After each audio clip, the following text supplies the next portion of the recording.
Keris kok takut, sama kembang takut, bakar dupa kemenyan takut, pakai belangkon iket malu. Kan kebudayaan kita nggak kurang tanah suci. Leluhur kita udah wariskan tanah suci. Biaya wisata religi terjangkau, orang-orang mah mau ke tanah sucinya kudu bayar puluhan juta. Kadang sampai antri. Kita mah modal sejuta udah bolak-balik. Minimal umroh ke Pringgondani, Gunung Lawu, Candi Cetol, Candi Sukuh, Candi Borobudur. Tanah suci para leluhur. Assalamualaikum warahmatullahi wabarakatuh. Sahabat, jumpa kembali dengan channel Babel Lukman. Sahabat di mana saja berada, semoga senantiasa diberikan kesehatan dan keberkahan dalam segalanya. Amin ya robbal alamin. Sahabat, ini sudah sebuah penghinaan menyinggung perasaan umat Islam, bahwa konten ini mengajak untuk umroh ke Candi Borobudur, ke candi-candi lainnya. Baik sahabat, untuk jelasnya mari kita simak videonya. Assalamualaikum warahmatullahi wabarakatuh. Sahabat Tesit Ngaji, konten ini sudah wabarakatuh. menyinggung ibadah atau ritualnya umat Islam. Orang ini sudah membawa-bawa kata umroh. Umroh itu sering dilekatkan dan biasa dilaksanakan oleh umat Islam, yang kemudian tempatnya adalah Makkah Al-Mukarramah. Tetapi dalam hal ini mereka mengaburkan makna umroh itu sendiri dengan mengatakan umroh ke Borobudur dan candi lain sebagainya tadi yang disebutkan. Na'udzubillah min dzalik. Ini sangat ngeri ya ketika non-muslim menyinggung ibadah dan ritualnya umat Islam dengan mengatakan umroh katanya murah, bahkan 1 juta bisa pulang pergi dan ada di Indonesia. Ikhwafillah, hemat kami, kita akan jawab semua pernyataan yang disampaikan ini, dan tentunya kalau ini dibiarkan akan merusak kerukunan umat beragama. Maka kami hadir untuk meluruskan ini. Kalau misalkan kita tidak meluruskannya lalu kemudian kita membiarkannya, na'udzubillah min dzalik, ini seakan-akan agama menjadi candaan. Baik, kita akan lihat pernyataan demi pernyataan yang disampaikan, kemudian kita akan reaksi bersama. Silahkan. Keris kok takut, sama kembang takut, bakar dupa kemenyan takut, pakai belangkon iket malu. Baik, di sini kita akan reaksi bersama ya Kapila. Katanya kok dengan keris takut, pakai belangkon malu, kemudian dengan dupa takut dan sebagainya. Mohon maaf, kalau misalkan Anda menunjukkan perkataan ini kepada umat Islam, karena tadi sudah menyinggung juga masalah umroh, di mana umroh ini adalah khusus dilaksanakan, yang kemudian tempatnya adalah tanah suci Makkah Al-Mukarramah. Kalau misalkan pernyataan ini ditujukan kepada umat Islam, maka salah besar kalau umat Islam takut kepada keris, takut kepada dupa, takut kepada kemenyan, atau malu dengan menggunakan belangkon. Kenapa? Karena umat Islam sejatinya bukan takut kepada benda mati, bukan takut kepada simbol-simbol tertentu, tetapi kita hanya takut kepada Allah Subhanahu wa Ta'ala. Nah, di sini perlu kita luruskan, ikhwafillah. Jadi, kalau misalkan ada stigma yang mengatakan umat Islam takut kepada benda mati, itu adalah keliru besar. Karena umat Islam sejatinya takut kepada Allah Subhanahu wa Ta'ala, dan takut jika umat Islam ada di lembah kesyirikan. Kan sekali lagi kami sampaikan dengan tegas bahwa simbol ataupun benda mati itu sejatinya tidak memiliki kuasa dan tidak memiliki daya.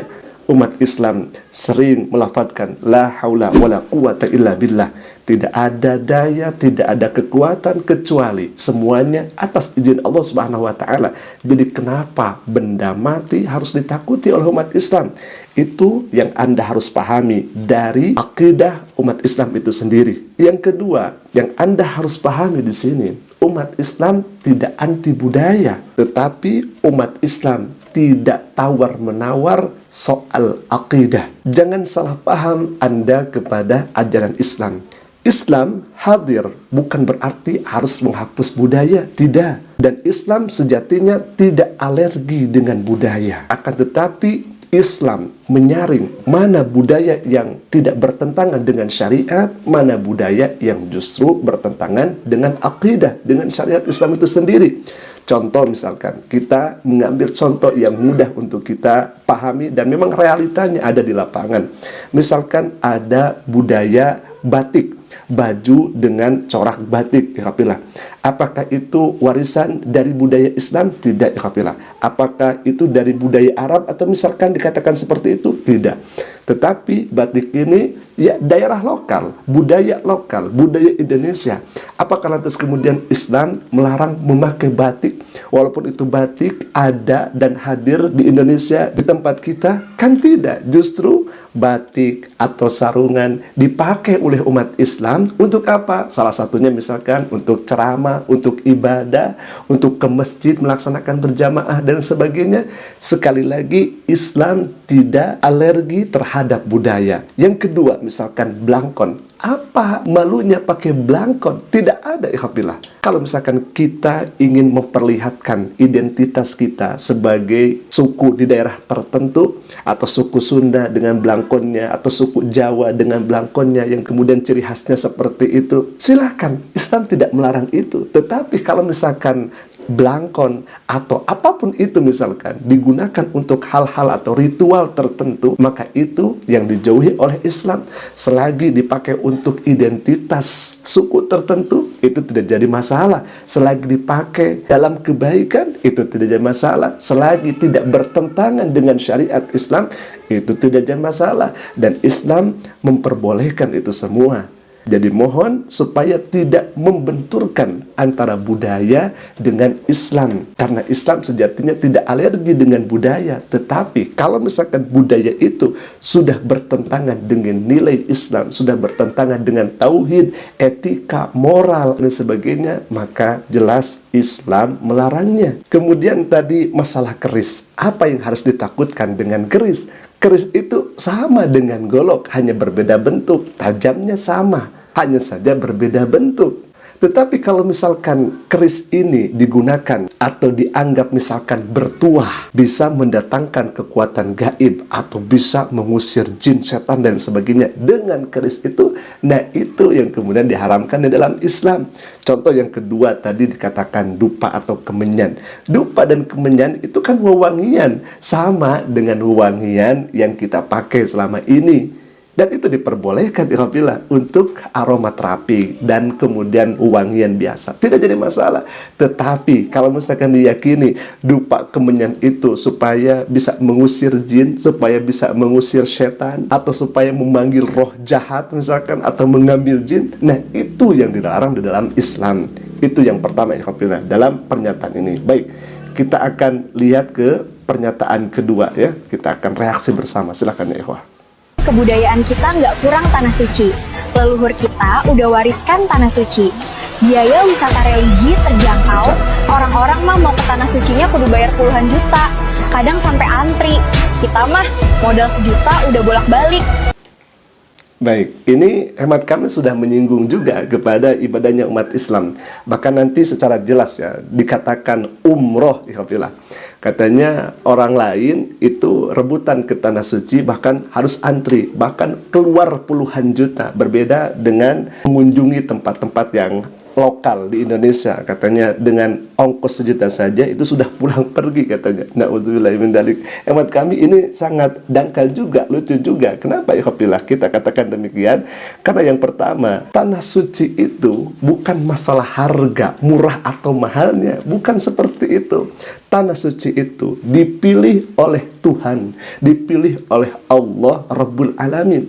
Jadi kalau misalkan umat Islam melaksanakan ibadah umroh atau haji ke tanah suci, tanah yang kemudian disebut suci itu bukan atas dasar kemauan manusia, atas kehendak manusia, atau misalkan karena ini keturunan dari leluhur, kemudian dikatakan bahwa tempat itu bisa jadi tempat suci. Tidak seperti itu. Karena Mekah Al-Mukarramah dipilih langsung oleh Allah Subhanahu wa taala sebagai tempat suci.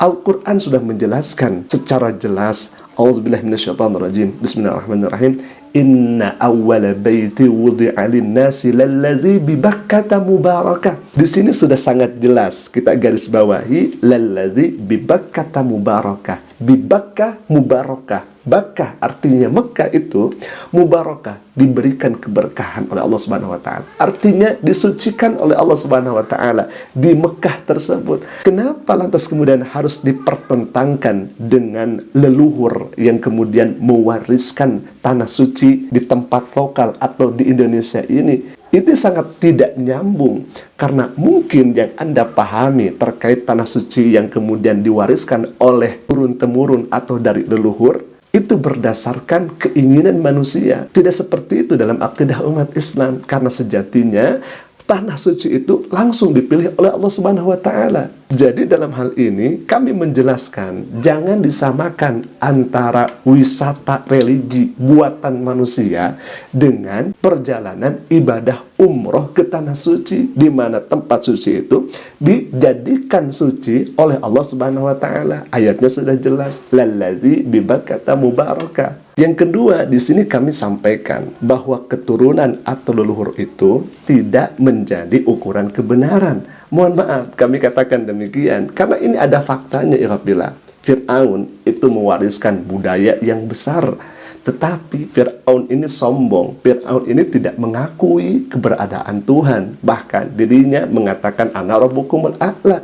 Aku ini adalah Tuhan yang paling tinggi. Bahkan sekarang kan ada pengikut-pengikutnya Fir'aun yang menyembah kepada gunung, yang menyembah kepada matahari, yang menyembah kepada selain daripada Allah Subhanahu wa taala, yang menyembah kepada binatang misalkan. Itu kan nilainya seperti Fir'aun, karena tidak percaya kepada yang menciptakan dirinya.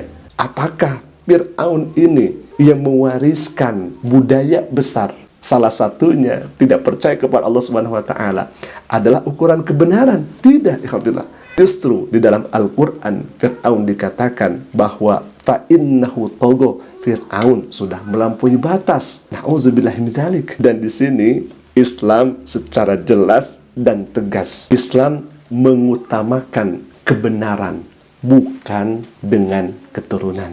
Dan yang ketiga, tempat itu murah. Bukan berarti itu juga ukuran kebenaran. Misalkan dengan ongkos 1 juta bisa pulang dan pergi. Mohon maaf, hemat kami dan pandangan saya, itu bukan ukuran kebenaran. Kenapa? Karena kalau misalkan tempat itu dikatakan murah, kemudian bisa dikatakan suci juga oleh kepemahaman dirinya sendiri, mohon maaf, pasar malam pun kalau misalkan diakui oleh manusia, diklaim oleh manusia, kan bisa dikatakan pasar malam ini sebagai tempat suci. Bisa jadi pasar malam juga dikatakan suci kalau misalkan melihat murahnya atau dengan klaimnya bahwa tempat ini tempat suci, bisa seperti itu. Dan sekali lagi di sini kami mengingatkan umat Islam melakukan ibadah ke tanah suci, melaksanakan umroh dan lain sebagainya, itu tujuannya melaksanakan perintahan Allah. Kalaupun tidak memiliki harta, tidak memiliki bekal di jalannya, Allah Subhanahu wa taala sudah berfirman, walillahi 'alan nasi hajjul baiti man istata'a ilaihi sabila. Dan kita berangkat ke tanah suci itu man istata'a, barang siapa yang mampu, yang berkuasa untuk melaksanakannya. Kalau tidak mampu, ya tidak apa-apa, tidak boleh dipaksakan. Baik, kita akan langsung ke pernyataan ketiga. Kita akan reaksi bersama, ikhwafillah. Minimal umroh ke Pringgondani, Gunung Lawu, Candi Ceto, Candi Sukuh, Candi Borobudur. Tanah suci para leluhur. Nah, di sini orang ini sudah menggabungkan antara umroh yang biasa dilaksanakan, ritualnya di dalam Islam, tetapi malah dibawa ke ritualnya agama dan muslim di sana. Katanya minimal umroh itu ke Candi Ceto, ke Gunung Lawu. Tadi disebutkan juga ada ke Candi Borobudur, warisan para leluhur.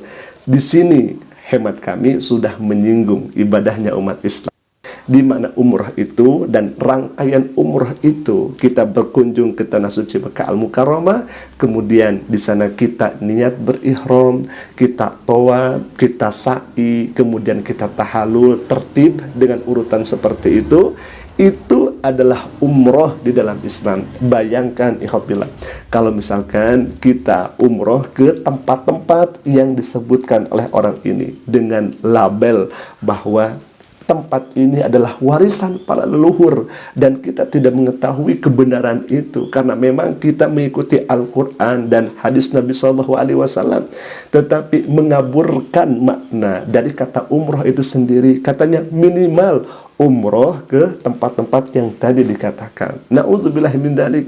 Ini hemat kami sudah menyinggung ibadahnya, ritualnya umat Islam dengan mengatakan seperti itu.